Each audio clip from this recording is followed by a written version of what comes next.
Material for the brain. Conversations for thinking bodies.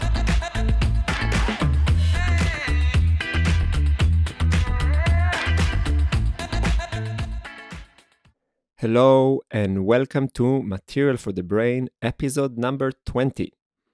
My guest for today is Shanti Zimmerman, a teacher who is helping individuals to live in emotional authenticity, maturity, and to develop genuine interactions in the world. Shanti came into my attention through her Facebook page. I was very impressed by her ability to handle sensitive conversations online on topics that tend to spiral into violent accusations and pointless verbal wars.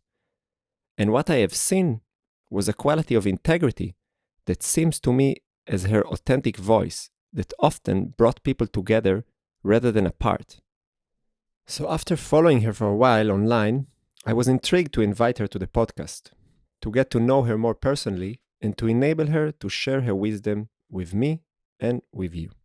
Good morning, Shanti. Welcome to my podcast. How are you? I'm good. Thanks for having me. It's very nice to get to know you. We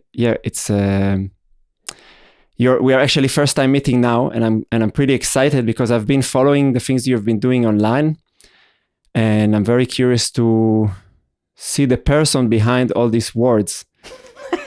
Oh, there's just be more words. Yes, but it's different. I think that there is something very different about, the way we consume each other through social media and the way we present each other. And well, the thing that I try to do that is my line of integrity is that I am who, when I write, when I share, I am exactly that person.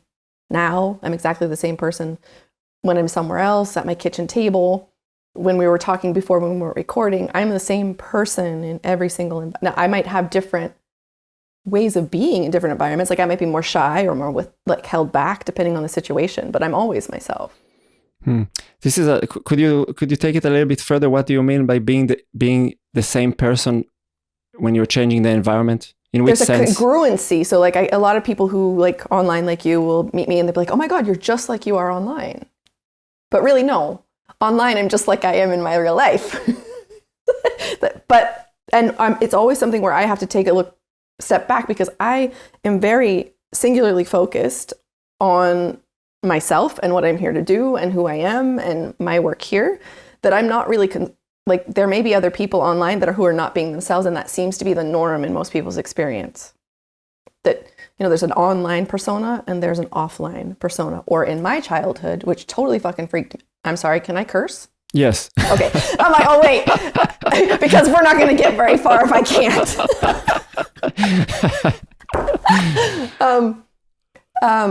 Which really freaked me out as a kid was like my parents were one kind of way at home, and then they were another kind of way in public or at church. And it was so utterly confusing and painful for me that I didn't, and we'll talk about like where my work came out of that I was just like, I want to be a person who is the person I am exactly who I say I am. Yeah, it's interesting. I find it pretty challenging for myself. I don't know. I guess we didn't grow up with all those online platforms, and it's something that we kind of adopted in adulthood. And me, I still feel like, I don't know what is this online thing. I'm like, sometimes it's very hard for me I use it as my own tool. So when I post or I write, I'm writing for myself. I'm not writing to influence. I'm not writing to be seen a certain way. I'm not writing to really to get anything. It's great. I love being recognized. I love being heard. I think that's an important human need. And I do get some of that met on social media, but I don't depend upon it. I'm writing for myself. And if somebody agrees or disagrees, just like my opinions, they're not facts, they're my opinions, and people can disagree with them. That's a good differentiation. I think I've started to find it with the podcast. That is also something I'm sharing online. Yeah. But Facebook is still for me a very challenging environment, especially. But it's also I might be built so I don't think that we're all the same, or think that we should be operating on these devices or these systems or these networks the same. I may be specially, uniquely able to like transverse this world without getting sucked, like without it being a huge effect on my well-being. Yeah, for sure. No, totally. 100%. And yeah, maybe the reason I bring it up because I think that many people, including myself, and at least people that I know from my professional circles, I've developed a dependency on those tools in order to make my business running. And then of course, when you're depending on it, my business would be nothing without Facebook.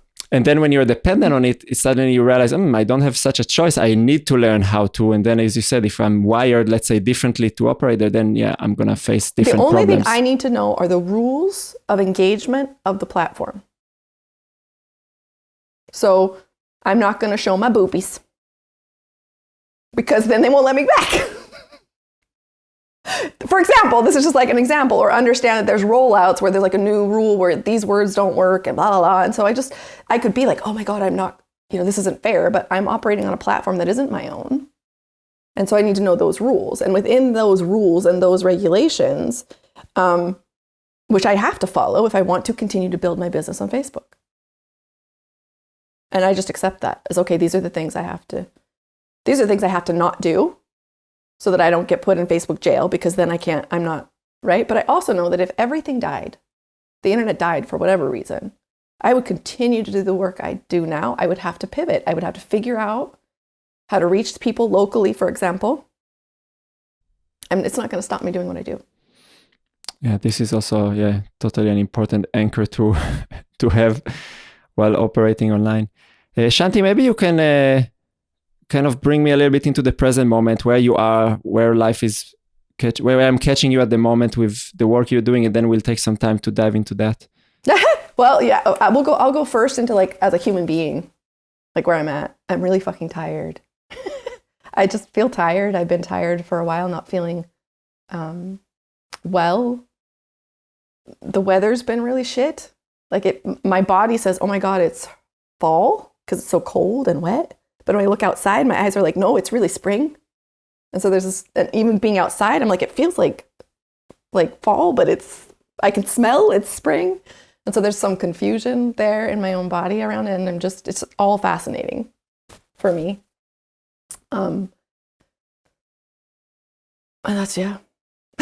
And there's a lot going on. I have 4 kids, and they're all going through their own things. And I'm not exhausted or anything. I'm just tired. And I feel that I want to be honest about that. Not to like a debilitating place, but just tired. And like, I think, and then the reintroduction of everything from this point, because of the pandemic, because of COVID and what that's done in the world, because of what's happening all over the world that's on the news, in Belarus, in Syria, in Africa, in Israel, all these things that are happening. If you have your pulse on it at all, it's wearing. We're carrying a lot right now. And when we reintroduce ourselves socially, whether that's online or physically, I'm starting to feel how different our world is going to be as we start to interact again. And I think that's the tired, is what tired's saying. Just rest. Because when we open back up and these things are going to change, the way we interact, our boundaries, what's been socially acceptable has shifted. And so I'm just being aware to that, present to that experience. So maybe I will also I will identify with you on the tiredness. I think it's normal, and I think not enough people are talking about it. Yeah, and yeah, it's true that like I'm living in Vienna, and we have the exact same situation with the weather, and it's really like my spirit feels like we have invested in working in the garden, preparing everything for springs. It's so beautiful. There is even sun, but then you come out and it's like 5 degrees, and like, what is going on? Yes. Like, and I have pictures of last year's garden and where we were this time. This year it's like, it's not growing. Yeah. So Shanti, could you, since we haven't met ever before, and I've been knowing you through your real persona that is being displayed on Facebook, could you take me a little bit of your story to the extent that you feel like sharing today, that brought you to be where you are, doing the work that you're doing, and then we will dive into talking about your work? So this is going to be real general, but I'll go as far as I can. When I was a child, one of my penetrating thoughts was, where are the adults? Where are the adults? Where are the safe people? Where are the people who are supposed to know shit? Where's the stability? I wasn't able to, and that's all the articulation I had is, where are the adults? Like, I could feel that there weren't grown people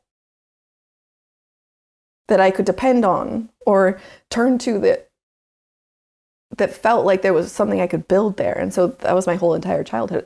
Like, one of the experiences was, my parents were somebody at home and then they were somebody else in public. And that was so confusing for me. And I'm not just talking like, you're this, and I mean, like, everything's great and wonderful and dandy over here, and at home it's like a war zone. Like, it was two completely different. I didn't know my parents. I'm like, who are those people in public? Like, like 5 minutes ago, they were smacking me in the car. But then we got out of the car and like, I guess kind of like what a lot of people would associate with politics.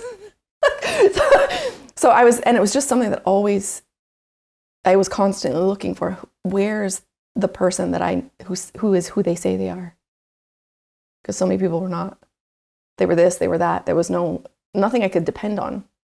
That started leading me towards later on as I grew up. And then when I was a teenager, I started asking myself, where are the women? Where are the women in history? Where are the women in religion? I saw women in my daily life, but it was like in the stories, in the social narratives. I was like, where are the women? This began to, this is how my thoughts started to unfold. I wasn't seeing strong women being portrayed, and I wasn't seeing healthy relationships between women, and I wasn't seeing any kind of like cohesive tribal or belonging of any kind amongst the women. I'm not saying it's not happening in the world. This is just my experience. And recently, it was, where are the elders? That's telling you the trajectory of my work. So, and that's what I'm 45. I'm far from being an elder, but I know that my choosing and what I do now will lead me to that space. Not claiming I'm a guru or I'm an elder, but of actually being wise enough to be somebody that the people who know me can trust and come to be held, to be cared for, to be seen, to be nourished, not to be told what to do. And so all of my work currently is about maturing humanity, one by one. Anybody who wants it, I'm not pushing it on anybody. Because that's the thing about growing up and maturity, is cannot be forced. It's learned and it's chosen as an adult because we didn't get it when we needed it. Can you elaborate a little bit more on this kind of the words you shared? Where are the adults? Because immediately when you were starting to say it, I had the image of my kids and this kind of, that sometimes they are in a certain fragile moment, and they are reaching out to feel like, okay, where can I lean my weight and I'm not gonna fall mentally, sometimes physically, and I know that sometimes while they are doing it, I'm also doing the same thing. where is the wall behind? So could you elaborate a little bit on that? So cognitively, if we were all growing up in healthy dynamics, we would go through our childhood and reach adulthood with an understanding of mature perspective, mature relating, mature communication. But mostly what's happening is we're not supported in childhood, we're not supported in teenagerhood, adolescence, and then we're thrown out and been like, go live your life.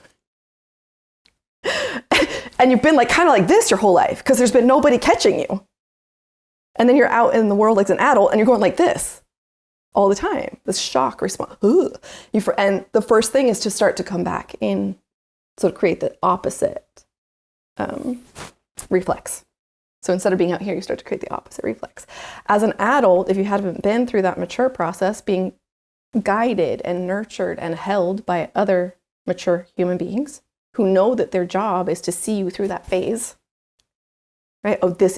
As a parent, I signed up for this. I signed up to get you ready for the world, to be in relationship to other people for the rest of your life. to maybe create a family of your own.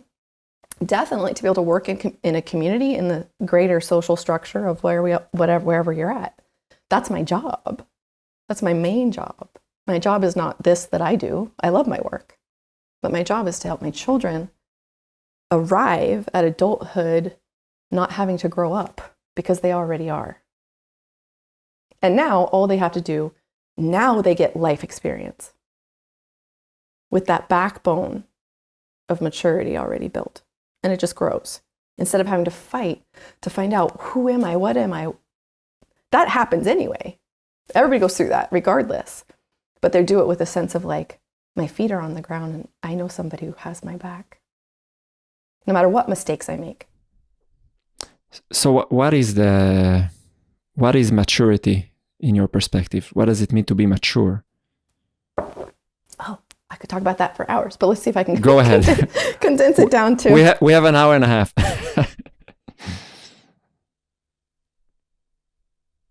I know I've written many things about maturity is. I cannot remember any of them. Right now, none of them are coming to mind. I have a thing that I hold really dear to me. It's a belief system. It's an opinion. It's a lived experience.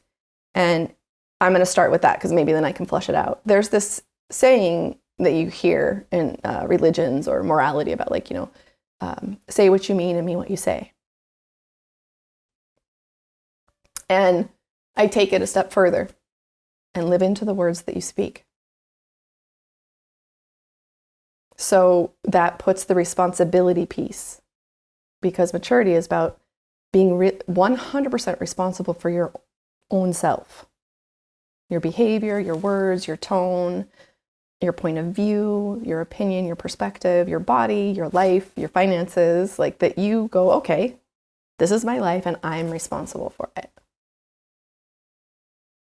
Without it being like, I hate responsibility. That's the adolescent response, right? And what happens is people have had to grow up or be the adult position in a relationship as a child, and then they become adults and they revert to adolescent behavior. I can do whatever I want now, shooting themselves in the foot, not taking responsibility for the things that are in life. So maturity is a process over time of stepping deeper and deeper into maturity, but into responsibility, but not doing it in a way that's like punitive, not doing it in a way that it's a burden, not doing it in a way that you become righteous about it, but like with a lot of care for yourself. Why do I take responsibility why do I say what I mean what I say, and live into my words? Because it makes my life easier. Because I know in every moment exactly who I am. Because I've said it. So when I say I'm exactly who I say I am, I mean it, because I live into every word that I speak. And that makes me, when I say something, go, oh, Shanti, if you have to live into what you just said, are you sure? Are you sure you want to be flippant with what you're saying? Are you sure you want to be like snide? Are you sure you want to be condescending? Are you sure you want to say that? Because you're going to have to live into that and stand behind it. And that's maturity. Whatever I do, I will stand behind it. If I fuck up, I will have my back and I will navigate the cleaning up of that. But I'm not about to like berate myself, be like, you piece of shit. No, it's like, oh, you fucked up. What are we going to do now? It's taking responsibility, even when you mess up, especially when you mess up. But not with the sense of like, I'm a terrible person. Just, this is what an adult does. With my clients, it's often, are you willing to be the only adult in the room? Because that's the reality we live in right now. There are not enough mature human beings for a room to be, except the rooms I'm in, that I create and help to cultivate, in my experience, I'm not saying they're happening somewhere else, that you're going to often be communicating or in a relationship with somebody else who's in a mature space. Are you willing to be, and not, I'm the adult, so now I'm in charge. That not a power dynamic, but like somebody freaks out, is rude, nasty or something. I don't have to join them there. I can be like, would you like to try again? You can't talk to me like that. Would you like to say that in a different way? It doesn't and there's fierceness, of course, in maturity, but there's not like, my first option is not to go to war or to defend or be right. It's to be open. But I can only be open when I know who I am. And I'm not waiting for who I am to fall in my lap. That's the other thing that maturity does. It's like, I'm going to wait for my purpose. I'm going to go seeking my purpose instead of just like, what if I just decide? I choose who I am. I choose who I get to be in this life. You know what I really take the most from what you're sharing, that there is for me a certain beautiful integration between, I would say, like more conservative values. You know, like when you think about the word self-responsibility, immediately you can kind of project into kind of a, you know, I don't know, my grandfather tells my dad, you should take responsibility, you know, make something out of yourself. And at the other hand, this our more contemporary time where we do appreciate the individuality and you know, kind of the desire to discover our purpose and like the things we want to do. And I think that sometimes they go, as you said, like against each other with this, because I'm an individual, I can do what the fuck I want and I don't need to care about anything. And that's for me a little bit like the trap of individuality, you know, that it becomes nihilistic. And I get from what you're saying something that is somehow not so common, like to really merge them together. And I mean, it leads me to ask you something. So how do you take this kind of paradigm of thinking and relate it in situation where there is, let's say, a victimhood, you know, like how to relate in those situations? Because I can think about it in my personal life, you know, I don't know, I've been a victim of some abuse or whatever, or I can think about it in like a, you know, macro level, you know, we just talked before we started the recording, I'm coming from Israel, the situation that is happening now. So how does taking responsibility is related to situation where there is clearly, you know, imbalance, and you can say like, look, I'm not responsible for that, I'm the victim here. So where does it play then? Personal responsibility means also not taking responsibility for what is not yours to take responsibility for. It's where a lot of people get mixed up, right? So I'm going to use a very strong example from my own life, and then we can go into the other, which is more of a collective, because which gets stickier, right? So the work that I do and how I do it is not scalable yet. I haven't found a way to do it. So when we're talking about it on like a collective of large, a country, a conflict like this, it's so much, I have clarity about it. I know how I would approach it, but that has no bearing on how it's actually unfolding, right? So personal responsibility is the only place I can have it is in my own life. So here I have one coming up. So we're all told that we need to stop driving so much and no plastic. And I do everything I can that I feel is to try to be in alignment with the earth, not these agendas, right? Like I can see clearly if I use chemicals to clean my toilet, it's going into the water, and I want to do that in the best way that I can. But we're individually being told that we're all somehow, myself, just me, can make a difference, when really it's corporations that are doing the most and horrific environmental damage. And this is out of order. This doesn't make sense, right? There's no way personal, individual folks, everyday folks are responsible for the amount of pollution in the world today. Those are big, huge corporations that are responsible for that. And that becomes a different conversation. But they're trying to make us believe that you and me are responsible for that, which we are not. We can contribute, are not, you know, like recycling plastic, it helps, but it doesn't put a goddamn dent in the actual problem. And so this is where we've been really screwed in a lot of ways by being told that we're responsible for things that we actually are not and cannot and actually aren't able to influence at this point in the way the system is running. So you said that your work is currently not so scalable, but before we go into that, maybe you can give me and the audience a little bit more insight of what do you do with people. And I still want to talk about the victim thing and not lose that. Yeah, sorry. You see, I just reminded myself as well. Currently, like what I'm currently working on, I have I run a course called The Clarity of Boundaries. I'm only going to do it once a year right now. So that this year it's in September.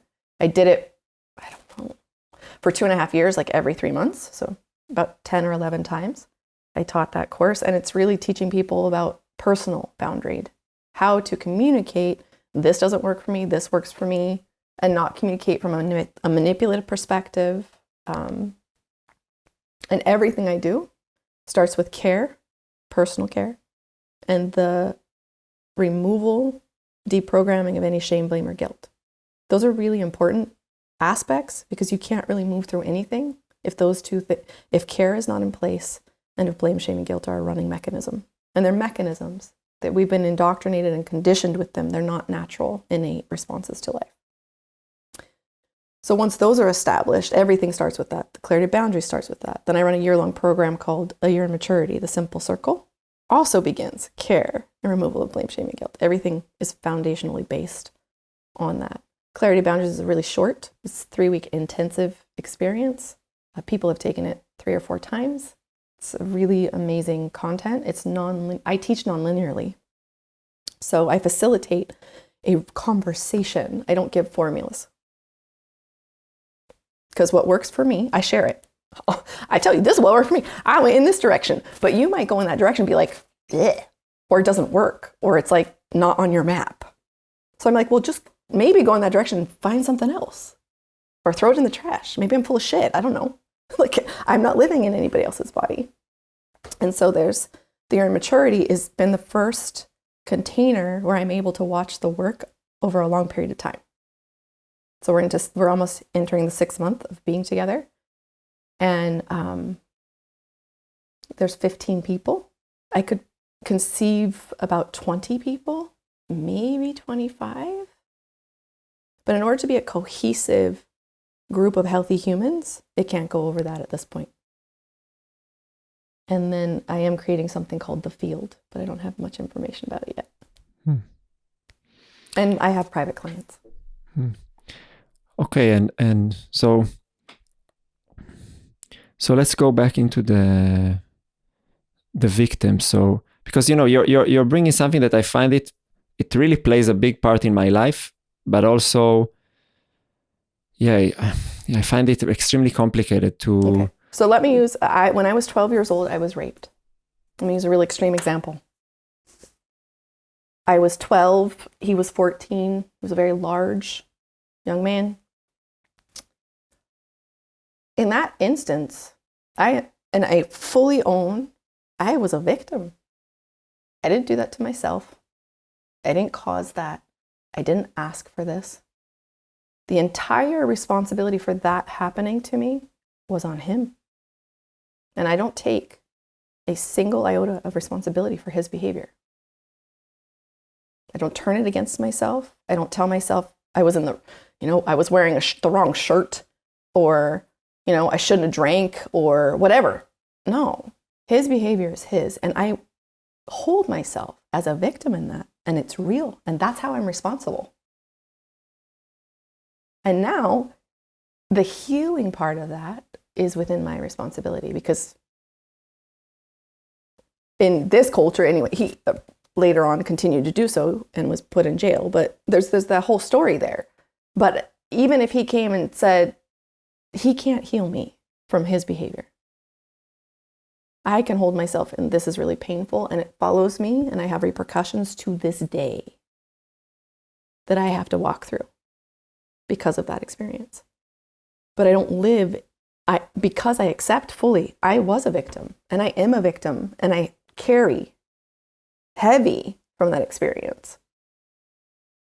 That's me taking responsibility. That's not me being a victim or in the victimhood or complaining about the thing. I actually, I was treated completely inhumanely, and it had nothing to do with my choices in life. That's not, it's like in the conflict, I'll give you, I know this is so hard because people have such a strong feeling around these things, but if I'm looking at what's happening in Israel and Palestine, I think ultimately in my gut, my thing is it's not humane, and everybody looking knows.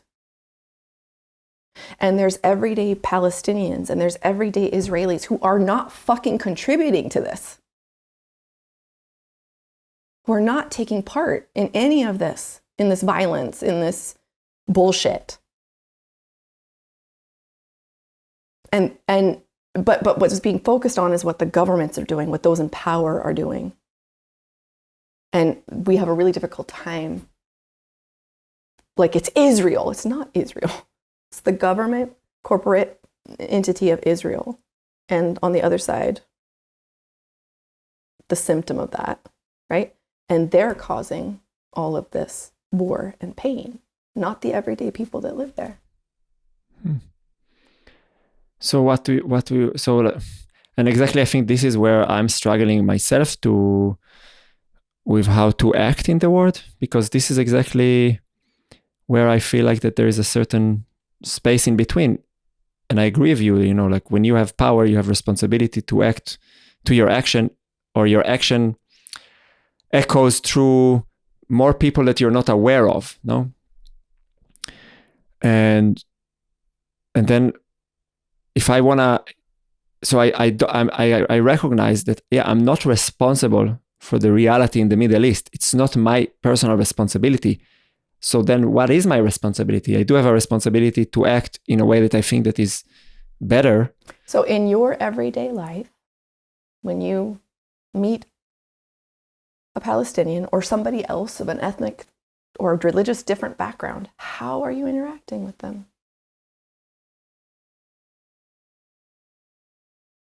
Are you treating them different? Are you bigoted? Do you have biases? That's your work to look at. Am I treating people different? Do I treat people different because of that lens? And that would be for you to clean up and within your own. And we don't want to have that because it feels like, no, but I need to do something bigger. No, I can really, my biggest influence is in my life with the people that I'm closest to and the people that I get to interact with as a human being. Again, we're told over and over that we, just everyday people, are responsible for this mess. We are not. Yeah, I think I'm with you on that, but I feel like at least I had many conversations on that topic, on another political topic with other colleagues that look at the situation as like that if you're just acting if you're just taking responsibilities of your action, you're already part of the problem in a way. And that's kind of a discourse that is starting to be more and more familiar, more and more common. And I find it very challenging to... You find it challenging because it's a shaming tactic and it's not integral. Because if somebody's going to say that to me, I'm like, okay, what are you doing in your life? How's your life unfolding right now? You got it all perfect? You're peaceful completely with everybody? You don't start conflicts from places of reactionary space? Because if not, then don't tell me that I need to be more responsible outside of my own life. Because until you have your own life in order, how are you supposed to have the capacity to extend it to a broader place? So telling us, well, you shouldn't forget about your life and who you're being. You need to be all up in everybody else's, in the world's business. My belief is when you can individuate, know who you are, you're healthy, you're coming from a mature perspective. Mature perspective means you can hold a lot more than just your own. Mature perspectives, that's when you become able to contribute to an interdependent experience with others. But if you don't have that, then you're going to have opinions that you defend instead of opinions that you just hold. And that is causing all of these things. That's a beautiful differentiation. But I want to take it a bit further, and I hope it's going to be okay with you. But okay, so you shared your personal story and the injustice that was taking place in your life. Now, so and I totally agree that, I'm responsible for the healing process, no matter what happened to me, because nobody can do it for me. That's quite obvious. But then there is a certain meeting point between, let's say, justice and healing, because if something happened to me once, for example, my sister, she had a car accident, head trauma, many years of rehabilitation, but she didn't keep experiencing car accidents after car accidents after car accidents. And this kind of bring it back into to the aspect of justice. So let's say if you have been living in an environment where what was happening to you was legal and happening on a daily basis, how could you have healed? Mm-hmm. But then, well, justice first. Yeah, the thing is, we don't have, this is kind of the issue in the world today. We don't have a global idea or agreement on what justice is. We don't even have a global agreement on what human rights are. That, like, everybody in the world agrees these are human rights. This is justice. I know for me, living in Switzerland, I experienced the legal system here being much more just than the legal system in the United States. Which one's right? Like, it's justice, like money, like human rights, is something we narrate. They're not universal laws. They're not gravity. They're not air, like things that are happening, They're things that we are trying to figure out. And so we don't even have a universal agreement on what justice is. Look at what happens in Belarus. For people that don't know, they downed a commercial flight, they took off journalists, and the president of Belarus is saying, this is justice. So we don't even have, it's so difficult to even have a conversation about justice because there's not a universal agreement about what is it. And in the Western world, usually justice means an eye for an eye. You do this, I do that.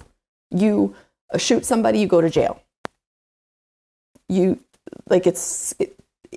Punitive doesn't do much of anything, really. There's no amends. And you can kill somebody's husband and go to jail, and that husband still, that doesn't mean instant healing for the person who lost their person, just because justice was served. That's not how it works. And we all know deep in I believe we know what's right. But what's right doesn't line up with what's moral or religious ideas. Yeah, I think that all the atrocities that has been, most of the atrocities that has been done were done in the name of justice. So yeah, I totally agree with you that it's a very relative thing. But in the name of whose justice? Yeah, that's the problem. Yeah, it's not a universal thing. And I'm also quite doubtful about that there is an ability to come to a universal justice. Our biggest struggle as a collective is that we don't share common values at all, really, anymore. Not even with our closest, neighbors, usually. Like ideas about what life is about, what are the right things, how do we interact. It's like we all have to come up with that. This is why boundaries right now are a big deal for me. We all have to come up with our own idea, our own internal lived experience of what's right and what's wrong for us, for individually, for myself, not something else that somebody's telling me. And when kids are left to figure that out for themselves, they are incredibly just in nature, naturally, because they have to, in order to survive, you have to be able to work with the people around you. In our modern culture, we can live in the illusion that we don't need each other. And therefore we don't even realize we're burning, this candle at both ends. Yeah, we don't realize the codependency. But wait, before we leave it, because I'm still not satisfied. No problem. Let's go. No, I think it also relates to a more philosophical question of what is the source of suffering? Because I've read in one of your Facebook posts that you wrote something like, we cannot escape the pain of living, which I would agree with you that life, there is an inherited pain that is part of life. But maybe first a question, do you think that you could heal yourself even when you keep facing injustices? Is it something that you can take responsibility regardless of your environment and your circumstances, or is it something that has to work in relation to that? And maybe what I'm trying to lead, is the Buddha a real thing, or is it just a myth, Okay, so I'm going to say it would be tremendously difficult to heal under constant bombardment. Tremendously difficult, but not impossible. Tremendously difficult. And in that sense, let's say you're in a circumstance that you can't change. The responsibility would be where I do have choice is how I relate to it. How do I relate to myself in the situation? And how do I relate to the situation itself? So I can be angry at the situation without it eating me alive. I can be right about this being wrong, the whole thing being wrong, but not eat myself internally about it. Not internalize it, not brutalize myself with it. That's extremely challenging, to develop this capacity for internal boundaries. I just feel it now. I'm living in Austria. I've left Israel kind of 12 years ago, and of course, the ability to leave Israel already indicates that I had the privilege to do that, and now that there is another cycle of war and atrocities happening, I see, and this time I went much more into conversation, being involved. I see how I'm losing my center, and as you said, exactly like you're kind of being sucked into this spiral that basically I would say that maybe the majority of people are just responding out of their traumas and trying to defend opinions. Not just that, you're responding out of like people saying, you should feel this way, you should talk about this, you owe me that. Like, I have enough clarity and boundaries on my online place. Anybody shows up in my inbox and said, you should be addressing this topic. I'm like, no, why don't you? You address it in your space. Go ahead. I support you 100%. Don't tell me what I need to talk about, what I need to address. There's assumptions about my life. If somebody thinks that they can tell me what I need to talk about or what I need to represent, there's a lot of assumptions about who they think I am. And I don't engage. Like, I'm not going to step onto any kind of pedestal or this idea that I have a responsibility to the world. No, my number one focus is my own well-being. Am I well enough to have a conversation about this currently? And could you share with me maybe, Shanti, which I'm sure it's a learning process, and I'm sure that it's not something you can answer so quickly, but what helps you to develop this, like when you just said this sentence, if somebody tells me, my response will be like, why won't you talk about it? I support you. Like, for me, this is like, wow, that's kind of a revelation. You can actually say this to someone. No, it's like, instead of like, oh yeah, why shouldn't, like, that instead of starting to defend the accusation, no? Yeah. How do you develop this clarity for yourself? What helps you? Or like, okay, the first, again, I'm going to come back to it. First, it's behavior over time. So it's not like instant. It takes time. It's a practice. First, I care immensely about myself. I also care immensely about the world I live in and the people in it. But the tipping is that if I have to metaphor it, I'm 51% I care about myself more than I care about you. 51% is for me and 49% is for everybody else. And if I don't stand in that, then I let people push me around. So the first one is that I give a shit about myself. I care about myself and my capacity. And do I have the skill set to have this conversation publicly? I might not, right? Am I prepared for the backlash that I know could be a possibility? Do I want that? Can I handle that right now? While my kid's in the hospital and other kids going through this and that? Do I have that capacity right now? No, right? If I'm going to talk about something, I'm going to talk about it from my lived experience, not from a philosophical, maybe this could happen. It's like, this is how I feel about it. I feel like I'm one of those people that believes every human matters. That's not reflected to me in the world I live in, but I believe it anyway. Every person matters, and we can't, it's just old people dying of COVID, for example. I'm like, Jesus, that feels so callous to me. It was so like something's not right. That's like an opinion that's like really, and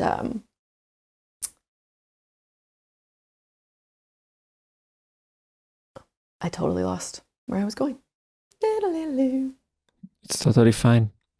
Maybe I can ask you then something, because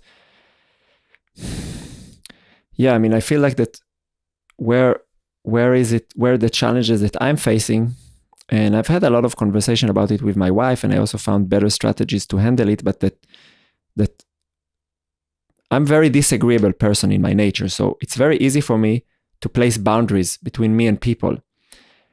But what is not easy for me is that those boundaries will not be a retaliation sometimes towards the other side.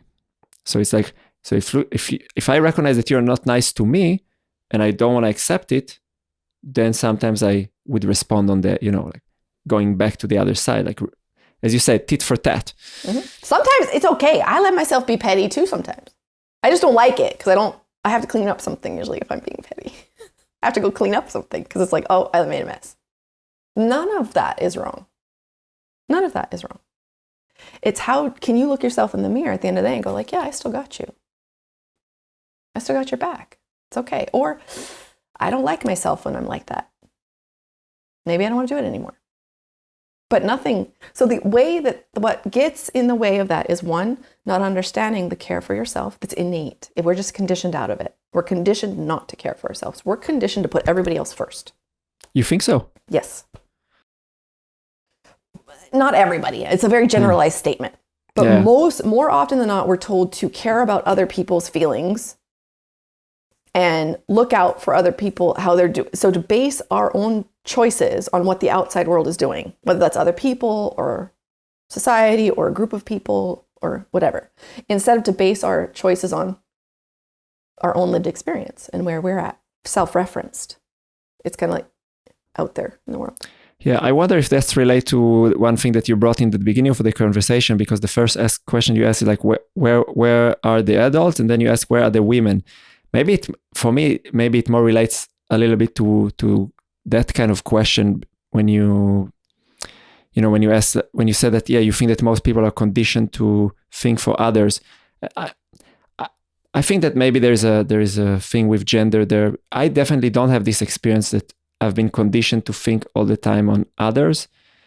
I feel like that I've been pushed all the time to kind of think about my own self-development and like to push myself in the, to achieve the next goalpost.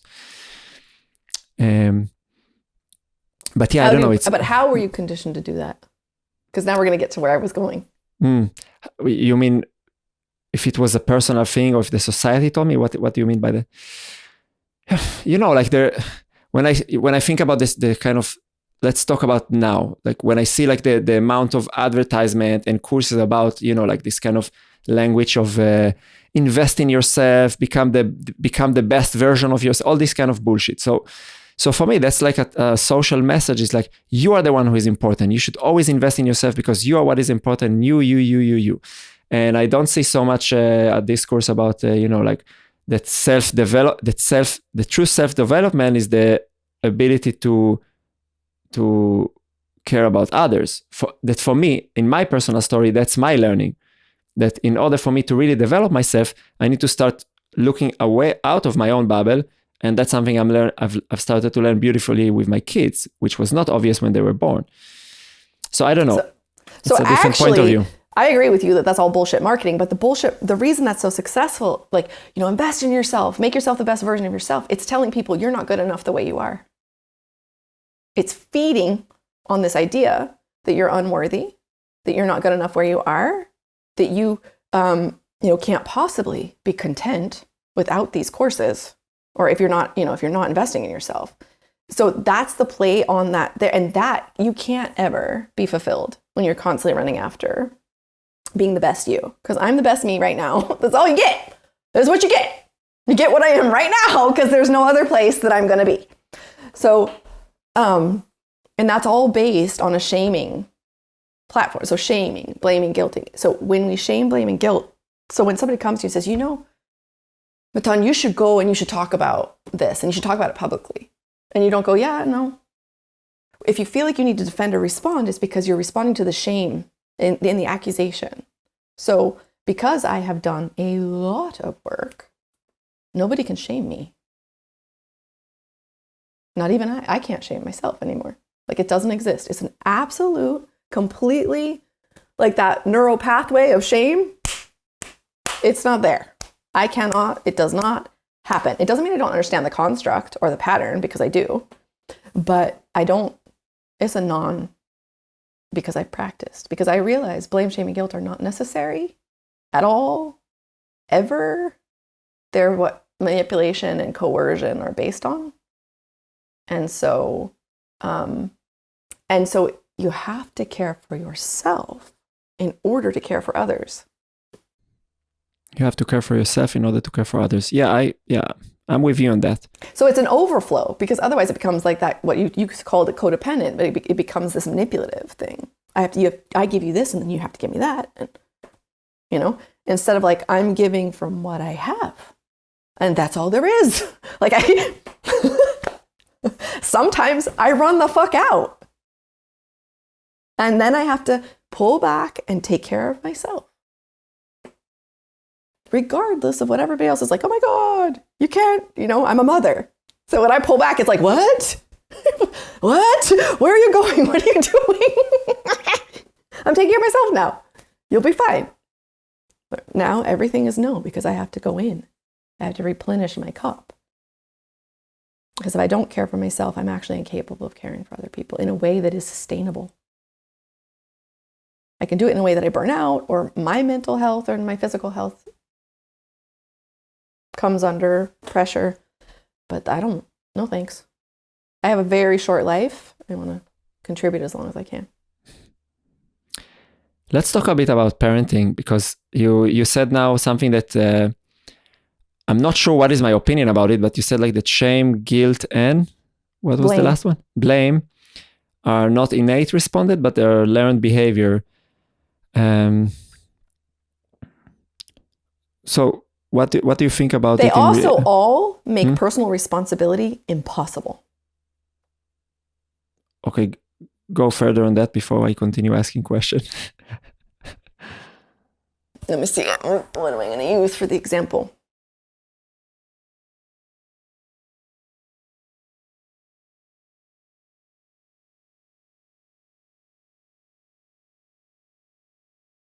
If I do something ugly, some kind of behavior that's ugly, and I attack myself with shame and guilt afterwards, I won't change the behavior. It will repeat. If I do something ugly and I'm like, oh, I did something ugly, and I take responsibility for it, my behavior will change. I will have to continue to be aware, but it won't be like I have to fight through mud to get there. And it won't repeat in the same way as it does when you add blame and shame and guilt. So blame, shame, and guilt are used as buffers to self-responsibility. They're also used as excuses to not change my behavior. Well, I feel bad that I did that. I'm so ashamed of myself, so therefore I can't do this in my life. Or some people will be like, well, I feel guilty about it, so leave me alone. I told you I feel guilty about it. But there's no cleanup of the behavior. There's no actual change in the shift of behavior. And you should let me off the hook of having to change my behavior because I feel bad about it. I feel guilty. Or I feel some kind of shit. Something happens and I'm feeling something. And because I don't want to deal with it, I'm going to blame you for it. So what do you think is of course there is society, the standards of society, and then we have the role as parents, and when we interact with our kids, we have our own individual relation to those standards, and certain things we want to break through, certain things we want to enforce. But do you think you can raise a kid free of any shame? Yes, I have done so. Please share with me a bit about that.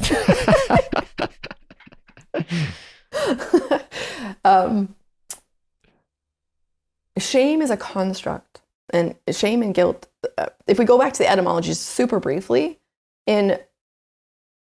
I've been exposed to about 5 to 7 indigenous languages, and being able to talk to people who spoke them and ask them about original language, and if the words for shame, guilt, blaming, if they existed in indigenous languages. They do not. Because when I discovered inside myself and I started to look at what the fuck is this shit? What is shame? Why do I feel this about shit? It makes no sense to me. Why do I feel shame about the stretch marks I have? Why do I feel shame? What the fuck? I was like, what? And I started to go back, where does this come from? It comes from modern religion. the Old Testament, even prior to the Old Testament, like the Roman, where we started to want to control each other from a psychological perspective, where we started to be in physical proximity enough that some people wanted to control other people quickly. The fastest way to control a child is to shame them. And all they feel, they don't go, I feel shamed, they feel annihilated and ostracized. When you do that, I don't accept you. And there's that feeling of complete, like, ugh, I'm now no longer loved or accepted. That's how shame is developed in a child. One of my first memories, I was probably like 3 years old, I spilled cereal on the floor. And one of my parents lost their shit. And I remember I was having my head pushed down so that my face is in the carpet, right?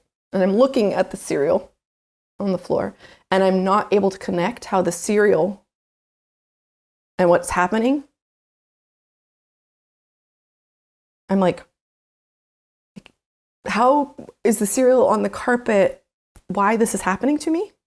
I can't. So a child can't cognate that, and all of a sudden it's like, there's something wrong with me. Shame is born. It's conditioned. And the minute most parents recognize how quickly that works, they continue to utilize it. But it's generational. This is multi-generational. This is at least between 5,000 to 10,000 years. But for 300,000 years before that, we lived without it. It's funny. Today I was with my daughter. We had to do something bureaucratical with her passport, and the consequence was that she would be late to school. And then she told me, "Daddy, I'm very ashamed to arrive late to school." And I was like, "Why is she like? Where is that coming from?" And I was like, "Yeah, at first my first response was like to kind of use logic, which is probably the last thing that will help. And I told her, look, I talked to your teacher. It's totally fine. Maybe you could try to help me clarify where's the shame coming from. She's going to be 7 soon. So don't ask her where the shame's coming from. Ask her what she means. What do you mean by shame? And then you'll get to where her cognition is. Like, I'm going to walk in and everybody's going to look at me. Or, everybody's going to I'll be the center of focus. And so what she's talking about is I feel uncomfortable interrupting in the middle of school. And if you can bring her to that and say, this isn't shame, you're just worried that people are going to judge you when you walk in the room. And that's okay. That's a normal feeling. That's okay to feel afraid. But shame is not necessary. That's an interesting strategy. I will definitely give it a try because I wonder, if I go with everything that you've said, and let's say that, which again, I don't feel that I really have the capacity to and please know don't. it. I invite you to experiment, but don't take what I say as facts. No, for sure. I'm so disagreeable that I never take anything without testing it. It's awesome. It's a beautiful trait. It's a good characteristic to have. But I don't have enough resources to understand if shame is something that is part of our living, of our experience of life. It's part of our social history. That's exactly what I'm wondering. If it is part of our social history, then we have the capacity to, let's say, get rid of it or to recreate a situation where I live without it. Yeah, where it's not going to be there.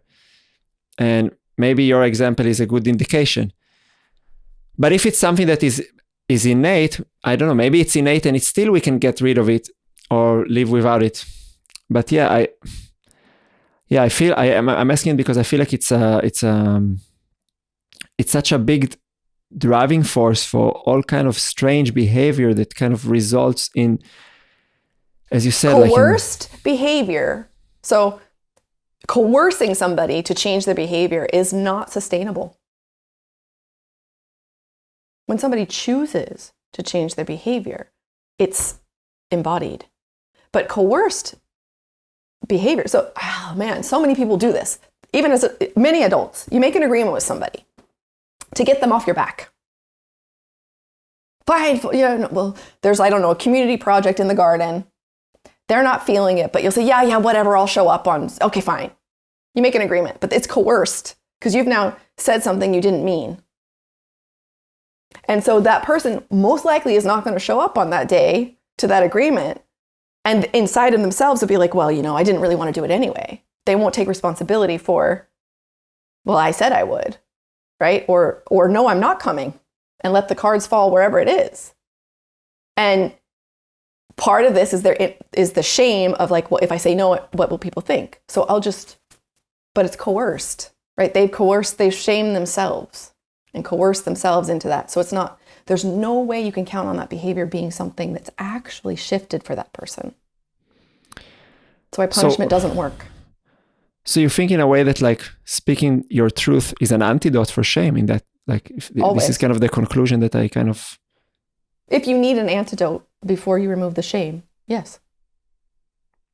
Yeah, no, I'm thinking of it like the moment I really stand for where I am, as you said, like I speak what I mean, and I mean what I speak, and I live by it.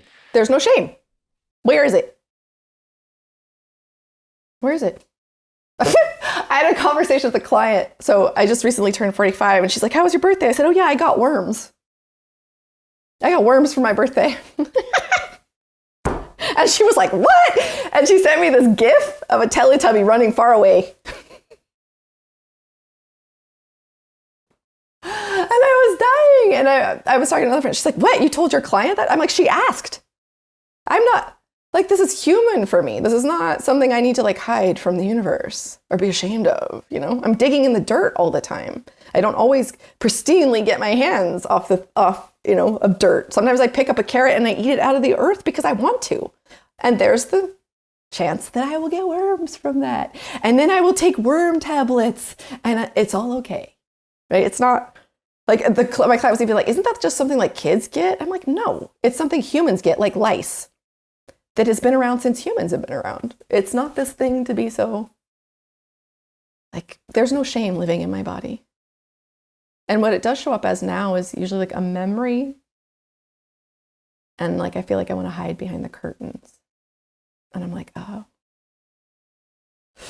that's my experience of it. And I know it's shame. So I just let myself feel the fear or but not shame, because that's not a feeling. So if I bring back to the question of the kids, and did you feel a change happening with language? Is it? Yes. What was the difference like between like communicating to, to a toddler, to a baby, and like? Well, the first thing is I had to stop shaming myself. There was no way for me to even understand. And to be totally honest, there's a big difference between my older two kids and my younger two kids, because you can see the difference. Early childhood is one of the most imprintable times of our development. And so my older two kids, the cool thing about it is, while I really did fuck them up, I'm their mother today as I am today, and I can support them through whatever they struggle with because I know it. Not just because I was a kid who got fucked up, but because I've gone through the healing process. And I can't force it on them, but I can offer them, if this is what you're struggling with, this is what might help you. I know this because I went through it myself, not because I know better. Being able to advocate for themselves, to say no, is harder for my older kids. My 6-year-old, my 12-year-old, I don't, no. They advocate for themselves better than I could. Yeah, but this is sometimes something that I'm wondering with myself, like what is the border between, being able to take care of yourself and becoming narcissistic. When I think about my kids, they know, like, I grew up, maybe you can identify with it. I grew up in an environment that I didn't have everything that I want, and not every need could be manifested immediately in reality. But now my kids, like, they are so, they are aware of the fact that we are living in materialistic abundance, and that, like, okay, like they can get, like, sometimes I don't respond to that, but sometimes, my son can wake up and say like, hey, Daddy, I want a butter croissant. And I'm like, sorry, we don't have butter croissant. What do you mean we can go? There is butter croissant. I know we can have butter croissant. Like, so he knows really well what he wants, but I don't think that, but so how does that? My boundary there would be like, it's great that you want one. I'm not getting you one right now. Yeah, no, fair enough. It's also, it's my response as well. What I'm questioning is like, so how do you look at a child behavior and say like, yeah, this is a manifestation of clarity versus this is a manifestation of self-centeredness? Oh, well, first off, children okay. Self-centeredness is normal for a kid. And if we let them be self-centered by also holding that guidance where you're like, great, you want a butter? We're not getting one today. And let them be disappointed and let them do whatever they do about it. But what they can't do, so one of the biggest, and I'm talking about my personal value system now. So I'm not saying this is how you should do it, but it works really awesome. So you might want to try it. That's all I have to say, is you can feel however you feel, disappointed, angry, overwhelmed. You can be explosive but what you can't do is treat other people like shit because you have a bad day or a bad mood or something didn't go the way you want it to go. So you can come in and you will be heard and we will listen and we will engage with you. But if you start acting out and treating other people like shit, it stops right there. Not okay. Never okay. And that teaches them to be responsible for their feelings. Including language like, you're annoying me. No, let's try again. I'm annoyed, right? That's what they say. They play with you. They go ahead when you ask this question. Of course, it's normal. Yeah. But they know because I'm not playing. These are the most important people in my life who I want to be in long-term relationships with. And I'm a person too. Oh, I'm definitely going to give it a try because, like I'm a little bit less sensitive to the way my kids talk to me than my wife. But, if my daughter will say like, shut up, you annoying mother. So my wife has more of a pride and she will take it to the place of like, how dare you to talk to me like this? I'm your mother, which this is like just a power. Like I'm your mother. Let me ask you this. Hold on. Does your wife talk to her that way? I don't think so. Okay, great. Perfect. Because this is integrity. So now she has integrity, mom, to say, listen, you can tell me whatever you need. You can be upset with me and whatever, but you can't talk to me like that. There's different age appropriateness, but like for a 7-year-old who's having, I don't like you and you suck. They're not, the important thing is to remember, they're not being disrespectful because they don't know what that means. They're simply testing things out. Can I talk to you this way? No, actually you can't. But that's only integral when you as the parent are not doing the behavior yourself. If you're doing the behavior yourself and you're telling a kid not to do it, you are full of shit. And the kid knows it. Yeah, fairly stated. No, I think that, that this is and I think that's something I really appreciate my wife, like that she has this integrity to, let's say, ask for a different way of being treated. But, I'm just thinking like, it will be so useful for so many parents to have some kind of a guidebook of like what you can expect from a child at which age, because I think most of the problems, or at least tremendous amount of problems, are happening just because you have totally different assumption of what you should get in this situation. Well, too many people, because we were handled this way, you believe that a child has adult cognition. You believe that a child understands what respect is. You believe that a child can be manipulative. You believe that a child can be evil. You believe that a child can try to get revenge. Those are concepts as well. Teenagers can go there. But those are concepts that are not, too often adults are placing adult reference and adult understanding onto children. Instead of like, this is a kid, man. They don't have any reference for what they just said. I have a really good example. So Quinn, he's my youngest, he's 12, but he was probably like 9 or 10, maybe 9. And we were eating dinner. And he's like, there's this other kid at school who speaks English. He's new. And he was telling us about this guy. And he said, and we have like this code language. And when the other kids bug us, we call them bad names. And we're eating, everybody's eating. We're like, okay, well, like what? He's like, let me see if I can find the right words. Dicks. We call them dicks. Big, black, juicy dicks. And we all spat out our food. We were like, oh my God. And everybody's like, how, what? Like, Quinn has no idea that big, black, juicy dick is a porn reference. None at all. And we asked him, where did you hear that? Yeah, well, the kid taught it to me. And I'm like, okay. And we all had to just take a deep breath, because these two kids have no idea what they're saying. None at all. They have no idea. It sounds nice.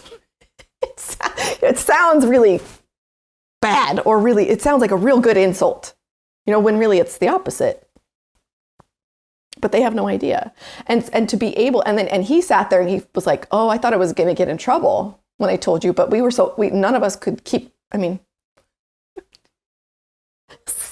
it was so bad. And he was like, I thought I was going to get in trouble. I said, you're never going to get in trouble for what you say or what you're sharing, but let me explain to the best of, he's 10, to explain to him that this is actually a compliment coming from a world that you don't understand and that you can't understand yet because you're 10.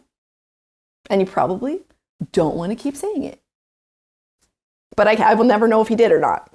But imagine if I had, gotten freaked out and thought that I know at that point he didn't have access to porn because he didn't have a device to have access. He might have seen it somewhere else with somebody else, but not. So it wasn't a time to school him on, he should have known better. He obviously didn't know better. Interesting.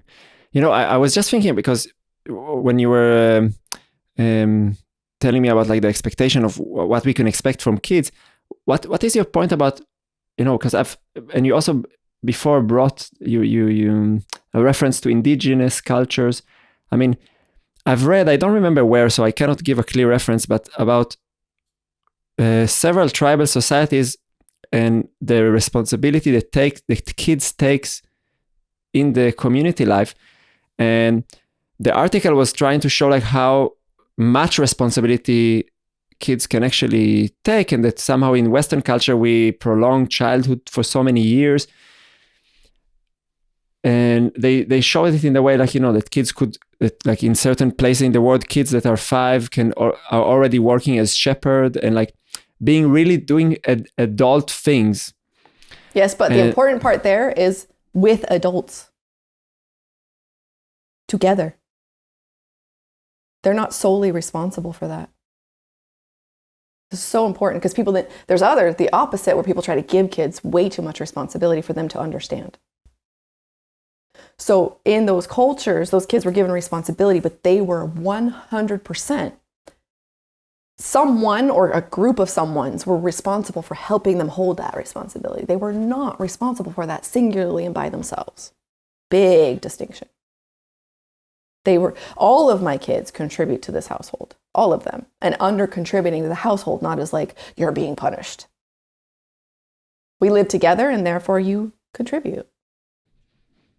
So, it may be I'm going to open a kind of a new chapter that maybe we have a bit of time to get into, because this kind of brings me to the thought of the solution of the village life, the tribe, the clan, where for me, it's, I can just imagine what does it mean to live in such a environment, but I could imagine, and maybe, I don't know if you would agree, or what is your thought about it, and that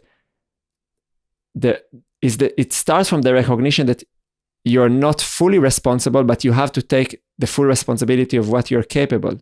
Yes. So I'm living in connection to others, and my life is dependent on what you do, and you dependent on what I do, but that doesn't mean that we now kind of leave it behind and say, okay, I'm not responsible here. So what I've seen in many different environments where people try to recreate the village, tribe, this kind of lost way of living. One big example is the Kibbutz Movement in Israel. People kind of unite for a certain purpose. And what I've seen many times that unfold is that certain individuals drop the responsibility completely. And it kind of comes from the recognition that okay, there is a certain structure that is responsible. It's not about me. Then I disappear and I don't contribute anymore. And I don't know if it's a fantasy or not, but I can assume that in a real tribal society where cooperation means survival on a more immediate level, you cannot accept such behavior. And it brings me to the question of like, what do you think could be our response to this loss? I've heard you talking about that in your post, and I'm wondering, like, is there a modern alternative to what we've lost? I don't know. It's a question I sit with often. I know that it's possible in small groups of people, where and by small groups I mean the amount that like our nervous system can handle knowing people. Right? And there's this idea that there's Dunbar's number, that number is about between 130 and 150 people. Personally, me, it's like 30. So I don't know. At one time, we're in one space. So I could be facilitating 2 or 3 different spaces, but they have to be divided. Like having that many people in one space is difficult for me to be able to be connected and know how everyone's doing, because there's a lot of people. So in the modern day world, I assert that I belong because I'm here. I'm not looking to belong to any specific group. I assert that I belong because I'm here. And when on really bad days, like when it's really hard, my belief system is that I belong to the earth itself, herself. So if I'm having a hard time feeling like I belong to humans, I belong to the earth. And reasserting that belonging is what gives me the capacity to do the work that I do. But the group that I belong, and of course, I belong in this house. I have, a tiny tribe of 6 people currently. That's my reality. I live in a functioning, healthy, real life scenario. But how do you scale that when we don't agree on what's real and what matters and what's true? When we're unwilling to have something of a common goal, which in those societies was survival, was interdependence, was, but how do you do that in a group of individuals? And what happens in what you just talked about is people are still trying to build hierarchical structures. What we have to start building is hierarchical, which is horizontal leadership. So it never falls on one person. Yeah, it's interesting because I'm reading now a book called Gun, Germs and Steels, which is a book that was written I think at the end of the 90s. And it tries to answer the question, why does the world ended up to be the way it is? And one of the interesting things that I've read there is that hunter-gatherers societies, they remained egalitarians. And only the moment that we've managed to generate some surplus of food, we also started to create structures of hierarchy and to change. And like the conclusion that I understand from it is like that, that's the moment you don't need to constantly worry about your survival, this is where you can kind of deviate from this kind of innate equal state of the tribe. And now we are in a place where that survival is like completely out of the equation. So for so many of us, and it's something I'm quite struggling to find for myself.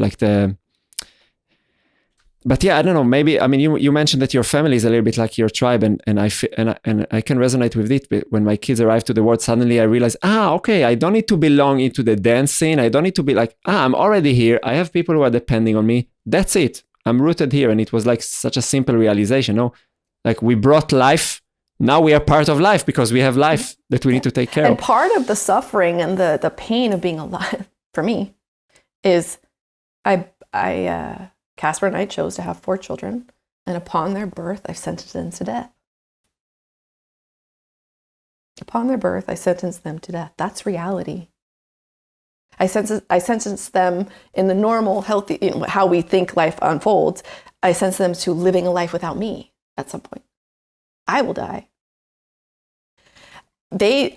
I chose them to be here. They did not choose to be here.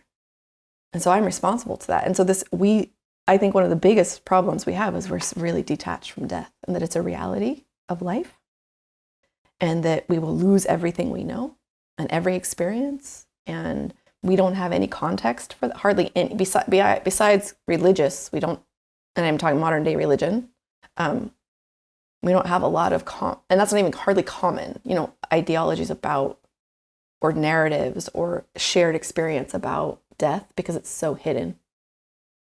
And so that's the core of our problem, that we don't address what actually, it's a bittersweet to be alive. We know that there's an end. And cognitively that comes on at about between 4 and 6 years old, when a child realizes people are going to die.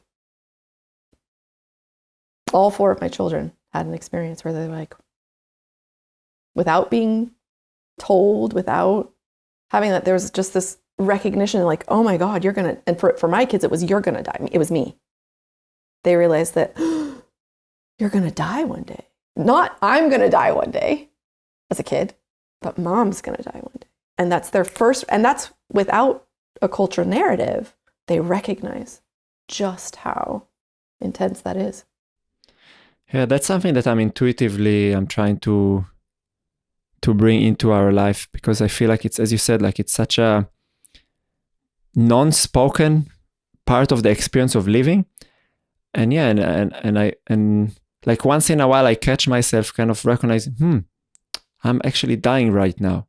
And what would it be? Like, how would I imagine my last exhalation? But, because I'm working with my body and I'm coming from the dance field, and like there is something that I'm comforting myself is that, the last moment of your life is an exhalation. Mm-hmm. So it's like you don't live, you don't die with all the tension. It's like, and that's it, then you're gone. Mm-hmm. So one of my teachers who's an indigenous elder, he's in their culture, they're taught from really early on to make sure that they die beautifully. It's like, what does that mean? Like, die beautifully because you become food. You die beautifully. So we don't have those narratives. Somehow there's like comfort in that thought, right? Make sure you die beautifully. Like, relax at the end. Don't hold on. Like, regardless of how you are, if you have consciousness, die beautifully. Yeah, you're gonna become food. That's a nice projection. It's what was, yeah. Well, it was true. You bury. Yeah, it is the reality. Yeah, you become compost. Yeah. Yeah, and so. Yeah, it's interesting. What is you? What is the you that becomes the compost? Shanti, I'm really enjoying conversing with you, but I'm also aware that maybe you have other realms that you need to be responsible. Nope, I'm good. No, you're good. Let me choose that, but that's fine. Yeah. But I also want to give you some space to share with the audience, like what are the spaces that they can interact with you, and maybe if they're interested in studying with you, because I know because you're offering a lot of things online, it can also be really relevant for the people who are listening to the podcast. So if you want to take some space to elaborate a little bit more. I can try. Most of the things I have are closed for now, so I'm not actually actively launching. In September, there will be the Clarity of Boundaries, which is just an online intensive. I am starting this Saturday. It's just something that keeps coming up. And this Saturday will be with my husband, who's never been on social media, who's never been on Zoom, who's like, this is not his world at all. At all. So it could be really awkward, but it will be really real, talking about mature relating, like what long-term healthy relating looks like. Just having a conversation. I may continue those, and I don't know what the price will be. It'll probably be like a series of conversations that happen in private. Like, I don't share my recordings of any of the things I do outside of the containers that I have them in, so that people can say the wrong thing. People can ask questions you're terrified to ask people in public because there's scrutiny, but that there's a private conversation that's mature in nature. That's going to be a series. I don't know how that's going to look, but that's coming soon. And the only place you're going to find me is on Facebook. I mean, I'm on Instagram, but I don't even know how that thing works. So cool. So I'm gonna link your profile and your website, and I recommend people to go and check it out and dive deeper. And yeah, I want to thank you for the time that you shared with me and the little insight. I know it's just a snippet into a whole universe, but I'm already curious for more. So I hope I can. Well, now I'm thinking just from our conversation, maybe the next, so this one is mature relating, and maybe the next one will be parenting. Sign me up for that. So now, you helped, so it gives me an idea. Cool. Great. So thank you very much for coming to the show. And yeah, I hope we can continue this conversation somewhere else again. Me too. Ciao, ciao. Thank you. If you want to see more precious and insightful moments, make sure to check our short clips playlist. To see longer interviews, check out the full episode playlist just below it. And to be notified for all future videos, click the subscribe button and don't forget to hit the notification bell. See you on the next episode.